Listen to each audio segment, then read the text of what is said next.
Okay, this question says when 1 mole of univalent salt AB is dissolved in water at 300 Kelvin, 3.7 kilojoules of heat is absorbed and delta G of the process is minus 8.3 kilojoule. Right? What is the value of delta S for the process? Simple question based on the relationship between delta G, delta H and delta S. So we know the relation delta G is delta H minus T delta S. Right? So G is equal to H minus Ts. So delta G is delta H minus T delta S at a constant temperature. So yeah, temperature is 300 Kelvin. Delta G is given to us as minus 8.3 kilojoule. So minus 8,300 joule. I'm seeing that all the deltas are in joule per Kelvin. So I'm converting it into joules upfront. So minus 8,300 is minus 8.3 kilojoule. This should be equal to 3.7 kilojoule of heat is absorbed. So enthalpy, obviously we know when heat is absorbed, it is taken as positive, right? So heat absorbed is our delta H, which is 3.7 kilojoule. So 3,700 joule minus T delta S. So temperature is also known. So 300 delta S. 300 Kelvin is the temperature.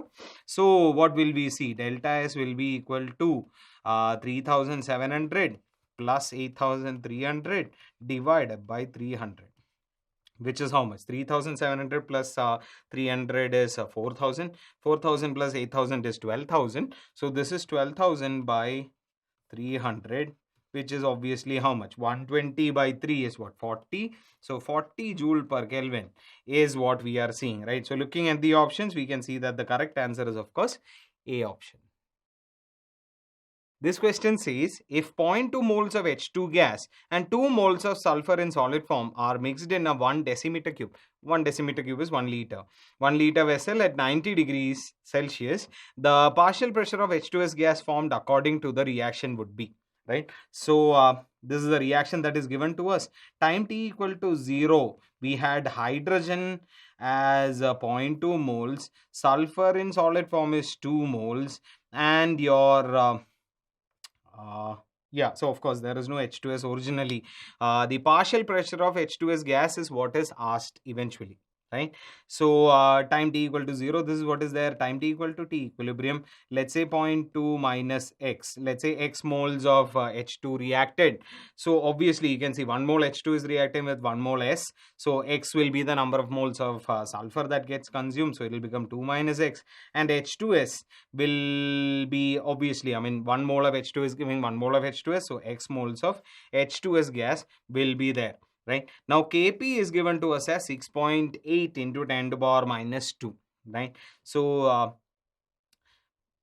point is, as far as sulfur in solid form is concerned, because it is solid, we won't be taking its activity into consideration when we are looking at equilibrium constants, right? So for pure solids and liquids, we don't take them into consideration.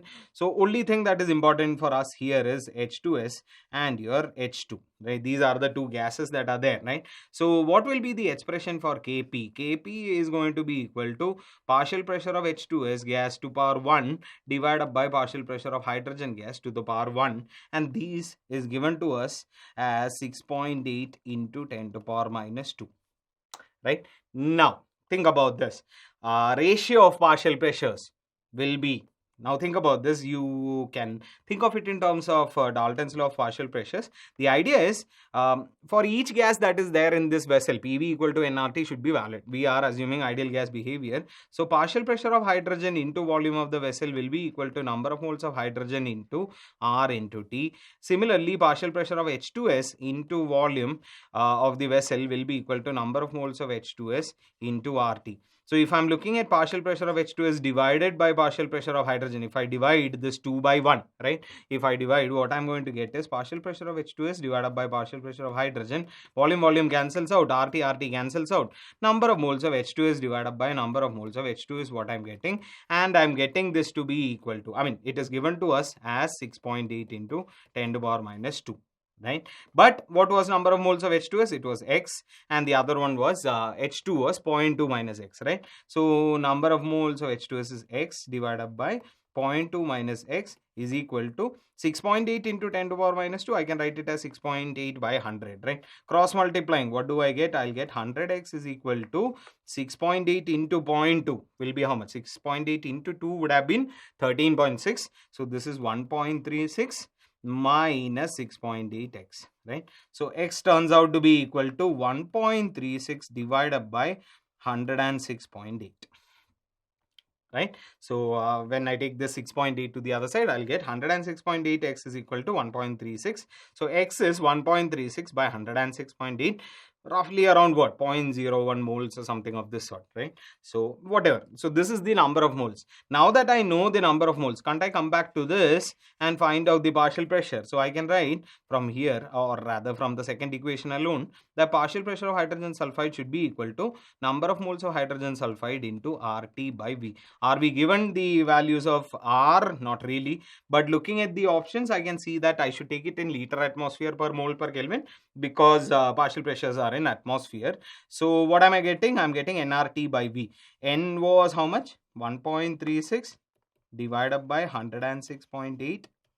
Number of moles into RT by V. So 1.36 by 106.8 into R into T. R, I'm going to take it as 0.0821 liter atmosphere per mole per Kelvin into temperature 90 degrees C. 273 plus 90 is what? 363. Right? 363 divided by nRT by V, and volume is 1 liter. So that is one good thing. So that is gone, right? Now, is there any simple way to tackle this, right? Okay, so even if I do, I mean, if I look at all the options, 0.19, 0.38, 0.6, 0.072, these are kind of far separated from each other. I can do a little bit of approximation here to quickly come at the answer, right? So R can be taken as approximately 1 by 12. We know this, right? Why? Because 0.0833 would have been exactly 1 by 12, but we have 0.0821, which is also, you can say, close enough to 1 by 12. So you can write this as 1.36 by 106.8 into 1 by 12 into 363. Why am I doing this? Because this will become approximately 30, right? I mean, obviously not exactly. You can see it will be 30 plus 3 by 12 is 1 by 4. So 30.25 is what this is actually. But yeah, roughly approximately 30. Approximation little bit. It should not be a big deal, right? So if I multiply this, what am I going to get? 1.36 into 30 is 13.6 into 3. 13.6 into 3 divided by 106.8. Now, do I need to get the exact value? No, not really. I can see here 13.6 into 3 will be how much? Around 41? 40.8, right? So this is 40.8. 39 plus 1.8, right? Yeah, 40.8 divided by 106.8. So looking at this, it is obvious that this answer is going to be slightly less than 0.4, right? So you can see that it has to be less than 0.4. And looking at the options, I have one number which is very close to 0.4, which is 0.38. If I do the exact calculation, maybe we'll get 0.38. But the trick in exams, competitive exams, is that you are not going to do the exact calculation. Yes, if you do the exact calculation and get it to be 0.38 exact, then also you're going to get 4 marks. And if you just looked at it and said it has to be less than 0.4, so I'm going to tick B, even then you're going to get 4 marks. So be smart, we'll go faster. Obviously, the correct answer here, partial pressure of H2S, will be equal to 0.38 atmosphere, which is B option. Okay, this question says, at 1400 Kelvin for the reaction CH4 gas plus 2H2S gas giving a CH2 gas plus 4H2 gas, Kc is given to us as 2.5 into 10 to the power minus 3. A 10 liter reaction vessel contains 2 moles of methane, 3 moles of carbon disulfide, 3 moles of H2 and 4 moles of H2S. Then choose the correct statement from the following. Let's read quickly so that we know what exactly is it that we can expect. The reaction is at equilibrium, the reaction will proceed forward, reaction will go backward. Information is insufficient, obviously not. So yeah, what is given to us? You have a 10 liter reaction vessel in which this is happening. So let me write the reaction once again out here. Plus 2H2S. All of these are in gas phase. Okay, so no tension there. CS2. Oh, what did I write? CS2 plus 4H2. Let's just quickly see if this is a balanced reaction. 4 hydrogen, 4 hydrogen, 8 hydrogen, 8 hydrogen, 1 carbon, 1 carbon, 2 sulfur, 2 sulfur. Yeah, this is balanced reaction as well. Just confirming, just in case, okay. I can see some coefficients here, so I shouldn't be tensed, but still, nonetheless. So, at some point in time, we have some number of moles given to us. 2 moles of methane, 3 moles of carbon disulfide, 3 moles of hydrogen, and 4 moles of H2S is what we have, right? So these are number of moles. So if I want to speak about concentration, right? So because Kc is given to us, so we are expressing equilibrium constant in terms of concentration. So concentration is what? Number of moles by volume in liters. So volume was 10 liters. So 2 by 10 is 0.2, 4 by 10 is 0.4, 3 by 10 is 0.3, and 3 by 10 again is 0.3, right? So 0.3 moles per liter. Okay, so we have the concentration values and we are supposed to find out whether the reaction will go forward, backward and all. What is the idea here? We know that Kc is so much, right? So this is a reaction quotient versus equilibrium constant. The concept involved here is this. Basically, we'll calculate QC. If QC is greater than Kc, we will say that, okay, the reaction has to go in the backward direction.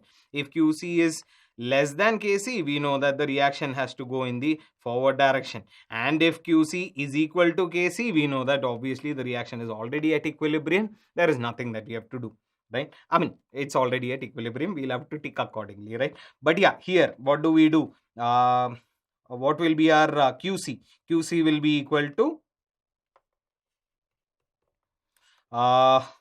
products. So CH2 into H2 to power 4.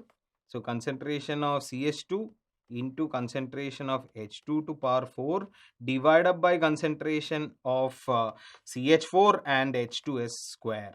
CH4 and H2S square. So if I calculate this value, I have 0.3 into 0.3 to power 4 divided by 0.2 and 0.4 square, right? So 0.4 square. Let's just confirming the number of moles once again. 2 moles of methane, 2 moles of methane, 3 moles of carbon disulfide, true. 3 moles of hydrogen, true.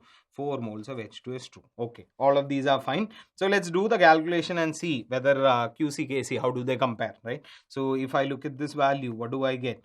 I have 0.3 into 0.3 to power 4. 0.3 to power, okay, so let me take out this 1 by 10 and 1 by 10 to power 4. So I'll get what? 10 to power minus 5 outside.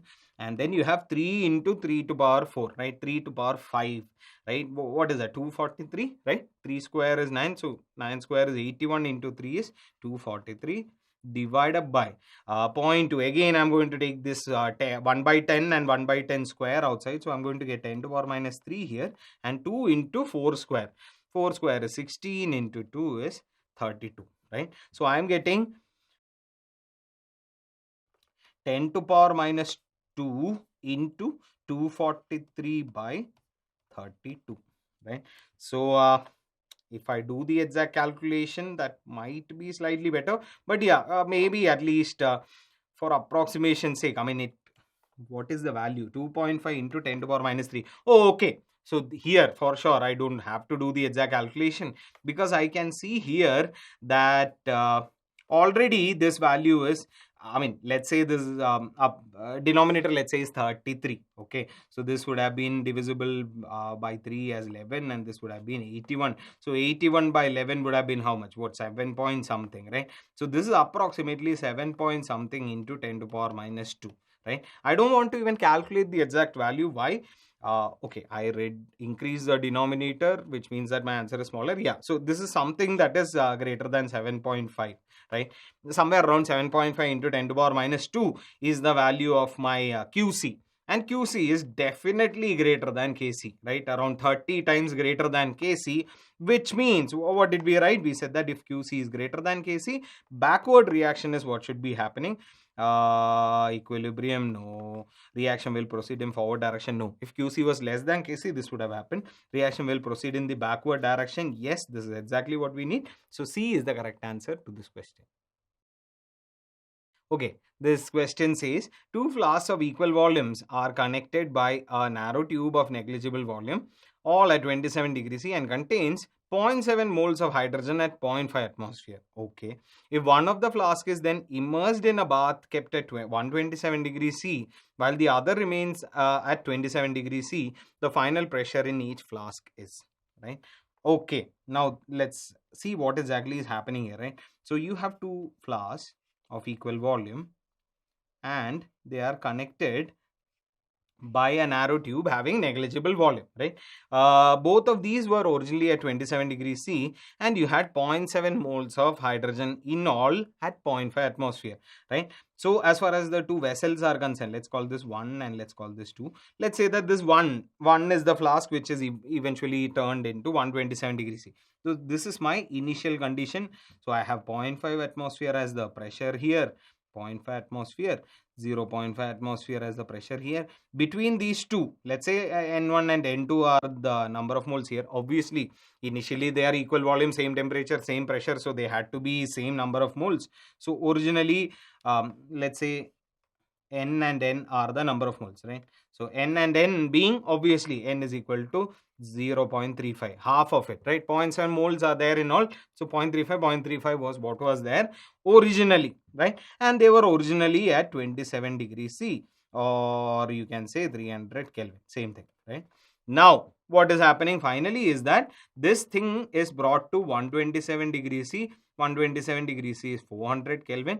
Obviously pressure will change, it won't remain 0.5 atmosphere anymore. This increase in temperature warrants an increase in pressure, but the thing is, because they are connected, gases will have the same pressure. As long as there is pressure difference between the two gases, gas will move from one to another in such a way that pressure is equalized. So final pressure, let's say in both the compartments, is some P, let's say, right? And obviously volume is still the same. Temperature in one has increased, but the other one is still at 300 Kelvin, right? Let's say now N1 and N2 are the number of moles here, right? Now what do we know? N1 plus N2 should be equal to 0.7 only, right? Because obviously one gas is going, I mean this gas, some amount is going from this 127 degree thing. When you increase the temperature, that gas is probably going to the other. But the idea is that obviously total number of moles will be equal to 0.7. So N1 plus N2 is still 0.7, right? Now, let's say for these kind of questions where you have these connected gas chambers and all, the idea is that N1 plus N2 is equal to N1 dash plus N2 dash. What do I mean? There are two boxes. N1 and N2 are, let's say, the number of moles. So N1 plus N2 initial moles is equal to N1 dash plus N2 dash final moles, total moles. This is the idea. Now, what can I say about number of moles? Number of moles is PV by RT, right? So I can write, okay, originally the pressure I knew, point P1, right? So let's say final pressure in both of these is P is what we are written. Okay, cool. So N1 is 0.5 into V. 0.5 was the original pressure, right? 0.5 into V divided by R into 300 plus 0.5 into V divided by R into 300. This is N1 plus N2, which is N plus N in our case, right? So original number of moles 0.35, 0.35. This is equal to N1 dash plus N2 dash. Now see, final pressure is same in both of them, P. Volume has not changed. So we can say, okay, this is some P into V divided by R into 400 for the left box, right? Box on the left side, which I drew here, which is at a higher temperature. And you have P into V divided by R into 300 in the other one, right? The right box is still at 300 Kelvin. So here for P into V divided by R into 300. Obviously, you can see that you can cancel out R throughout and 100 throughout. So let me do that. First of all, that will make my life a lot more easier. Now let's take V also out, right? So let's cancel this also out. So what do I get? I'm getting 0.5 by 3 plus 0.5 by 3 is 1 by 3 is equal to P by 4 plus P by 3, right? Rest everything is cancelled. So what do I get? P by 4 plus P by 3 is what? P into 1 by 4 plus 1 by 3 is, taking P common, I'll get 3 plus 4 or 7 divided by 4 into 3 is 12, right? So 1 by 3 equal to P into 7 by 12. 3, let me cancel this out. So I'm going to get P is equal to 4 by 7 atmosphere, right? So this is what I am looking at. 4 by 7 is how much? 4 by 7 would be 0.5, 35, 57, 49, 10 and 1, right? So 0.5714 atmosphere is what I am seeing, right? So I can already see that here. That is why I know it is 0.5714. So yeah, what is the final answer here? So just remember, whenever you have these connected boxes kind of thing, this is the logic you have to use. N1 plus N2 is equal to N1 dash plus N2 dash. If there were 3, I would have written N1 plus N2 plus N3 is equal to N1 dash plus N2 dash plus N3 dash. And we know number of moles is PV by RT. Just write that. You should be able to solve the question. Just remember on top that all the final pressures would be the same because they are connected. Same pressure is what would be there throughout. Otherwise, gases would keep moving around. So yeah, what do we get? The final pressure is 0.5714, which is A option. Okay, this is a good question. It says, if the subsidiary quantum number of a sub-energy level subshell is 4, then the maximum and minimum values of spin multiplicities are, right? So what do you mean by sub-energy level subsidiary quantum number being 4? So here subsidiary quantum number is our azimuthal quantum number L, right? So L is basically given to us as 4 for the subshell. L is given to us as 4. So when L is equal to 4, we know that like for example, as the total number of orbitals that are there will be 2L plus 1, right? So we know that in that subshell 2L plus 1 orbitals are going to be there, right? So your M can vary anywhere between minus L to plus L. So minus 4 to plus 4, which means that there are 9 possible orientations, right? So 2L plus 1 is equal to 9. There are 9 possible orbitals, right? So 9 possible orbitals that are there. 1, 2, 3, 4, 5, 6, 7, 8, right? So there are 9 possible orbitals. And what is the formula for spin multiplicity? What we say is that spin multiplicity is given by 2s plus 1, where S is the total spin, right? Total spin.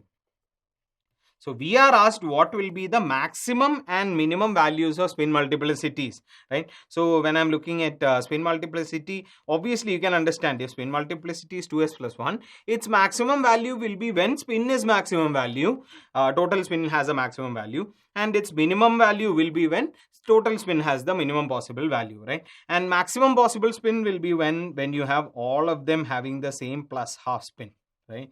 All of them have the same plus half spin, which means that in this case your S max, you can say, will be equal to 9 into plus half. I mean, we take plus half alone for this consideration because plus half minus half anyways doesn't really make much of a difference here, right? So we are looking at the modulus. You can think in that way also. So S max is 9 by 2, which means that the maximum value of your spin multiplicity that we get is 2 into 9 by 2 plus 1, which is equal to 9 plus 1, which is equal to 10.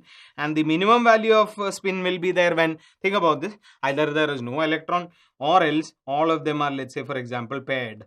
Then obviously what will be the value of spin, minimum value that you end up getting? Obviously don't say all of them are in downward direction, so total spin could have been minus 9 by 2. No, that's not what we are saying. Minimum value of spin will be 0 here when all of them are paired. So if all of them are paired, then S, capital S, total spin is 0, so 2s is 0. So minimum value that we end up getting is 2 into 0 plus 1, which is 1. So the maximum value of spin multiplicity is 10 and the minimum value of spin multiplicity that I get will be 1, right? So looking at the options, obviously the correct answer here is B option.